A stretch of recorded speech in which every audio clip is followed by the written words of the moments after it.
Hi guys, Geechu64 here. Today is the second episode of my pop culture news series, and this is for the week of October 15th. My set is still under construction, almost ready to go, but we're going to go ahead and get the news started, so let's go ahead and kick this thing off. All right, we're going to start with the poster for the Arrow Flash CW Elseworlds crossover event. So these crossover events with the CW DC heroes have been a reoccurring thing for the last few years. The Earth X Infinite Crisis crossover from last year was arguably a better story and a better execution than the Justice League movie on the big screen. The idea that the DC CW shows can do a better Justice League story than the Justice League big budget movie, that's kind of sad. But anyway, this is the Elseworlds poster. As you can see, the Flash and Arrow have switched spots, I guess. Elseworlds is a pretty popular thing in the comics. I think it started in the 80s. A lot of real awesome stories came out of this Elseworlds title, which was basically DC letting their creators come up with completely different universes so they weren't tied down to continuity. So you got really cool stories like The Nail, which was basically just a story about the Kents and how a nail might have flattened their tire, so they never actually found Clark in the field. That's a cool story, just a little minor thing, but it makes a big difference, like a butterfly effect. Red Sun, Superman lands in Soviet Russia instead of America. Batman as a vampire is a cool story. There's Batman Gotham by Gaslight, which actually was a DC animated movie that just came out. The Elseworlds stories are really, really cool. And yeah, we'll see how the CW handles it. I'm definitely not as into the CW shows as I have been over the last couple of years. They are starting to get repetitive and boring. And, you know, a lot of that stupid teen stuff and political crap is oozing its way into it as well. So, we'll see. So, apparently, Cavill is officially done as Superman. I guess this was a real official announcement. It had been rumored to be an issue for the last couple weeks. Basically, they were trying to get Cavill to be Superman in a Shazam movie, like a cameo. I guess he wasn't available because of some scheduling conflicts or whatever the case may be. But due to his inavailability, I guess, I don't know. They just decided to get rid of Cavill.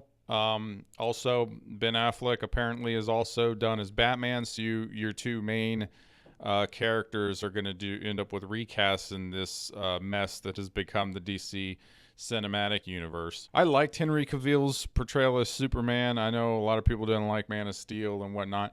I think Henry Cavill is a good Superman. I don't think he's quite gotten the material that he really needs in order to do a good Superman, but I do think he really fits the role, and I think that he was just kind of been wasted on some really bad stories, which is what all DC the cinematic universe seems to push out there. So yeah, I'm kind of upset the fact that Cavill's done as Superman. He was one of the few things that was good about the DC cinematic universe. Obviously, Gal Gadot is the best thing about the DC cinematic universe, but Henry Cavill's up there for me as well. I love Superman.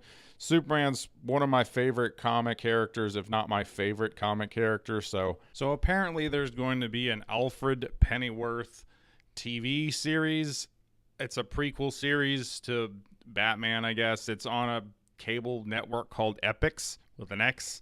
Never heard of the cable network. Of course, I haven't had cable for the last 8 years anyway. But this is stupid. Nobody wants an Alfred Pennyworth movie. Does anybody want an Alfred Pennyworth movie? I mean, Alfred is a cool character. He complements Batman. I don't care about an Alfred Pennyworth in his 20s. What's the point of it? I just think it's funny. I think I needed to point it out for the news for the week because I had read that and I was just like, why? Man, DC's just milking it out. And if they're going to do DC TV shows, why are they not just sticking it to their DC streaming service like they did with Titans? Why is it going to some cable network called Epix? I don't understand. I don't know what DC even, like, they don't know how to manage their properties. That's what it amounts to. So, as I reported on the Pop Culture News for last week, Iron Fist Season 3 was canceled, which is kind of disappointing because, as I said before, the end of Season 2 actually set up some cool possibilities for Season 3. I'm not really a big fan of the Iron Fist season 1 or season 2. I do like the character, but as far as these two shows go, I've watched both of them. I'm not a big fan of them. I honestly, I think Jessica Jones is a weaker series than Iron Fist, but Iron Fist is not very good. However, Netflix has confirmed that Finn Jones' Iron Fist will be appearing in some of the other Netflix series that are continuing. I'm sure he'll appear some more in Luke Cage, because his Luke Cage and Iron Fist team up in the comics is a really big thing. So I think he'll show up there. I also think we'll see some more Colleen Wing as well. So I think we'll still see some of the characters from Iron Fist in the other Netflix series. I do think that as long as they can maintain the contracts with the actual actors, we will continue to see them in some of the other Netflix series, even if we don't see them in an actual Iron Fist series. So I did throw up a review of The First Man if anybody's interested in checking that out. The First Man did kind of bomb at the box office. It fell short of its expectations by like $5 to $10 million for the opening weekend. The First Man had a lot of problems. There's a big thing whether the reason it failed was because of the flag controversy on why they didn't show him actually plant the flag. Again, I don't think it's a big point in the movie. They show the flag in the background, and I kind of understand from a filmmaking perspective why they didn't show it. But basically the negative press surrounding it and Ryan Gosling's response to it, I do think did hurt the film. I think that a lot of the target audience that it would be interested in going to see this movie is interested in a more patriotic type of movie, and that's not what kind of movie this is. So if you're looking on just like a small scale story with who Neil Armstrong was as a person, that's the kind of movie it is. It's not a patriotic movie. It's not a worldview type of movie. It's a very small scale movie. In the end, I really do think that the controversy around the flag really did hurt its ticket sales, and I don't expect it to do a whole lot better in its second week. We're going to talk about Star Trek, and not Star Trek Discovery, that dumpster fire of a series. We're going to talk about the good Star Trek The Next Generation. The missions continue. So this is a hardcover that's coming out in March, and it's kind of cool. It collects several of the really cool stories from IDW. If you like comics, I definitely recommend checking it out. It collects the Space Between, Intelligence Gathering, Last Generation, Ghosts, and Hive. So there's 5 whole stories in this book. This thing is 568 pages. Again, this is coming from IDW. It's collected works of some of the Star Trek Next Generation's best comic series. If you like Star Trek Next Generation, I would recommend picking this up. It's $59.99 on Amazon. This is something I think I'd be interested in hearing about, and something I think I'm going to pick up. So in the comics, I guess Nightwing is no longer called Dick Grayson. He's changed his name to Rick. Yeah, that's a thing that's happening in comics. I guess he's suffering from amnesia or something, and he wanted to change his name to Rick. I don't really know. This is kind of a stupid story. I don't know why I'm talking about it. I just think it's dumb that they're changing Dick Grayson to Rick. Maybe they just don't want to have kids say Dick. I don't know. This is a stupid story. Moving on. So Carol Danvers, a.k.a. Miss Marvel, a.k.a. Binary, a.k.a. currently Captain Marvel, is going through a origin rewrite right now. So the story's always been that she got her powers from Mar-Vell. Yeah, they're changing this completely. I don't want to spoil it for anybody if anybody's actually reading the comic run of the life of Captain Marvel. I don't recommend it, obviously, but if you are reading it, I'm not going to ruin it for you. But her origin is completely different now, and they're trying to change it. Basically, they're trying to give her whole origin more of a purpose, and it feels forced.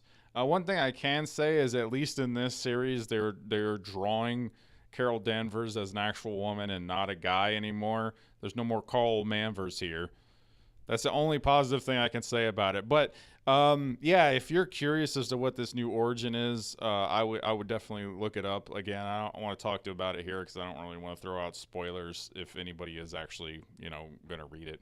So there's apparently a live action fan film that's being done for The Last Airbender. This is a picture of a couple of the cast. It looks like you got Azula, Zuko and Katara, and yeah, maybe it looks it looks low budget, but at least it looks honest to the cartoon. I mean, it kind of looks like cosplay, but really high, but really good cosplay. So I'm not knocking it at all. Anything's better than that crappy movie that M. Night Shyamalan Ding Dong gave us. Last Airbender is one of the best cartoons ever made, in my opinion, and I would really like to see a live action adaptation of it, maybe straight from, like, if they did a Netflix series or something like that, which I think they're trying to push forward with actually doing. But this is for the fan film, and I just thought this was really interesting. And if you like The Last Airbender like I do, it's kind of cool that we're actually going to get a fan movie of that.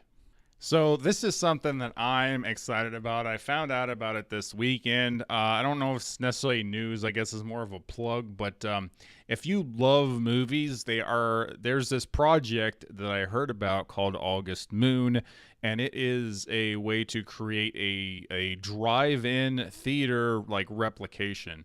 So it's the largest non-IMAX movie screen in North America. It's opening in 2019. So it's opening in Nashville, not too far outside where Tennessee Titans Stadium is. So this whole thing is actually an indoor drive-in. So the dome is going to be 45,000 square feet. So the environment's going to be recreated. There's going to be like 40 real classic cars that you can sit in and watch these drive-in movies. There's going to be like trees and grass and gravel. So they're trying to recreate the setting of like a 60s drive-in, which I find fascinating. I'm going to drive or fly to Nashville when this thing opens, and I want to see a movie. They're going to be showing a lot of older movies, and if you go onto their site, the first movie you actually see is Back to the Future, which is my favorite movie of all time. You look through their site, they got, the original Star Wars. They got some kid movies like Kung Fu Panda, but there's Jaws, There's just, this looks really interesting. You can see the concept, which I'll show right now. It just looks really, really cool. I may seem way too excited about it, but if this thing actually opens like it's supposed to next year, man, I'll be psyched. So that was the news for October 15th, 2018. That was just some of the news that I wanted to talk about. So please comment and let me know what you think about some of these topics. And if I missed anything that I probably should have covered or that you were interested in, just comment and let me know. I might have just missed it. So if you like this, please like and subscribe, or don't. I'm not a beggar. I'm Geek True 64, and I'll always tell you the truth.